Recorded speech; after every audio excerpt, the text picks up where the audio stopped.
Colin Daff Evans was losing ground on Brooks and McRae, and now coming under pressure from Mark Lovell, who was anxious to move up from 4th place.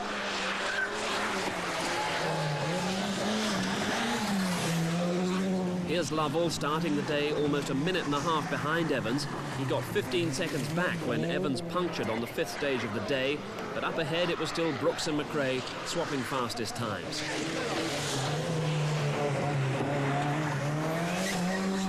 With Llewellyn crashing out, Austin McHale had taken 5th place the previous day and held on to the position comfortably. One BMW in the field, behind the wheel, the popular and experienced Irishman, Bertie Fisher. He was 6th. And this is the other McRae, Jimmy's son Colin, now leading Group N and maybe setting things up for a unique family double, as long as he keeps on the road.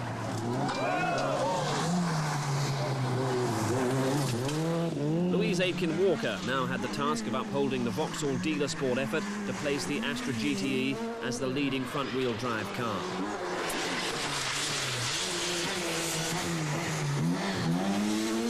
But she was facing stern opposition from her old team Peugeot. Håkan Eriksson was only about 15 seconds behind as they contested 8th and 9th.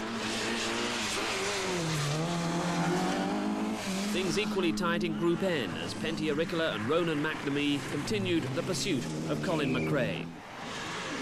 The Mitsubishi Galanta heavy car for the wet roads, and despite the weather, the Easter Sunday crowds were as big as ever for what is one of Ireland's most famous motorsport events. Suddenly crest, left 2, and junction left 6-, hairpin. Slippery. 300, right side jump 1. Right side jump 1.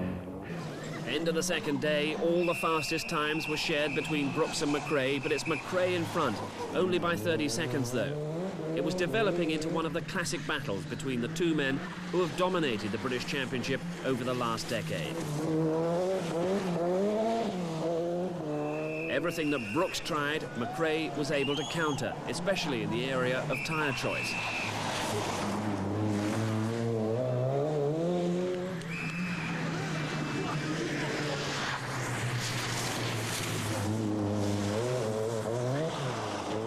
Third place now, ahead of Evans, was Lovell, but he was still a very distant 2.5 minutes behind his teammate in second.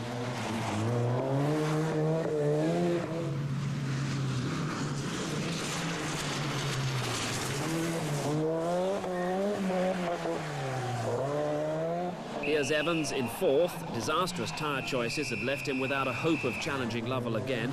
The gap from 3rd to 4th over a minute, Lovell having been 1.25 minutes behind at the start of the day. Then another 3-minute gap before Colin McRae, who was turning in a stirring drive to remain in front in Group N. Remember, the cars in Group N have ordinary road-going performance and showroom specification.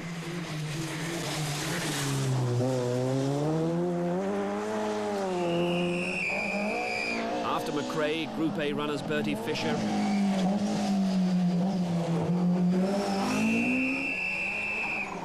and here Austin McHale pirouetting in 7th. Then the front-wheel drive battle, Louise Aitken-Walker still ahead of Håkan Eriksson. The battle would be ended though when Eriksson was penalised for illegal servicing. Pentti Jyrkkala's prospects in Group N seemed to be receding, but he wasn't going to give up even Group N honours without trying everything.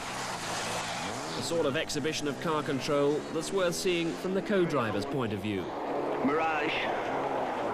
Whoops. Well held. Okay. 100. Right 3. So, end of day 2, it's McRae leading Brooks, and Russell's great frustration has been tyres. Yes, we made a disastrous choice of tyres across the middle 3 stages today. We went on a compound harder than we should have done, but then we're learning, you know, we haven't tested all these tyres yet. But we lost 27 seconds in 3 stages, and that's roughly where we are now, 26 seconds behind Jimmy. McRae possibly heading for win number 7 on the circuit. Problems can still arise, though. Problem there, Jimmy? No, there's a rattle from the back. It's just like a loose rose joint. It's something you need to tighten up. So. Not one of those rattles that you hear when you're in the lead, is it? Yeah, well, it might be that as well. I don't know. No, they'll be giving it a thorough check anyway. But there's like a loose ball joint or something. Been a good day for you today? It's been very good. Yes. I think the weather has suited us today. Is that what you put it down to then, to catching Russell up? Well, I think that's been a bit braver in some stages.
The final loop of stages south of Dun Laoghaire in the famous rallying country of the Wicklow Mountains. The stage is now dry and McRae concentrating fiercely to keep Brooks at bay.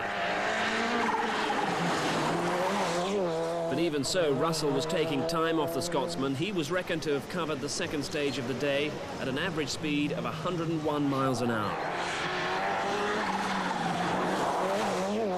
But there were only 4 stages scheduled and McRae would hang on, while Mark Lovell was comfortably placed in third.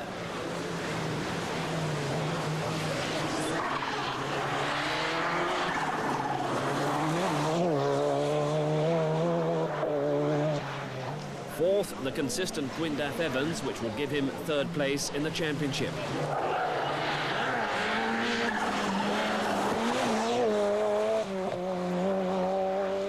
Fifth, a minute and a half behind Evans, was Austin McHale.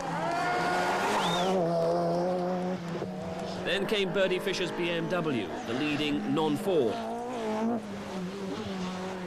Louise Aiken-Walker's Astra GTE, the leading front-wheel drive car. And then Colin McRae, and with his father poised to start the celebrations in Dun Laoghaire, it looked as if it would be a double McRae celebration. Colin leading Group N. But it would be wrong to disregard the attacking spirit of Pentti Aurikkala in the stuttering Mitsubishi Galant.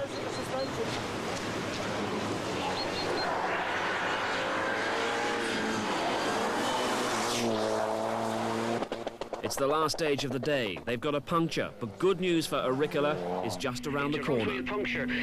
We've still 7 miles to go on this stage. Right 7. Oh, Colin's off. Ronan McNamee contains his excitement at the sight of poor Colin McRae stranded in the ditch. Aurikkala now leads Group N. They've still got to complete the stage with a puncture, but they started almost a minute ahead of the next Group N contestant, and Aurikkala is equal to the challenge. Right one opens little over crest. 200. Completing the top 10, Steve Hill's Group N Sierra would take 9th. Leading Peugeot was the 205 of Simon Davison in 10th place, first in class by 12 minutes. By contrast, Hakan Eriksson here serviced with a jack borrowed from another car. A mistake made in haste, but it carried a 10-minute penalty. David Llewellyn, by the way, kept going after his first day excursion, more for practice than anything else. One of his ambitions for the season is victory on the Welsh, and that's the next round.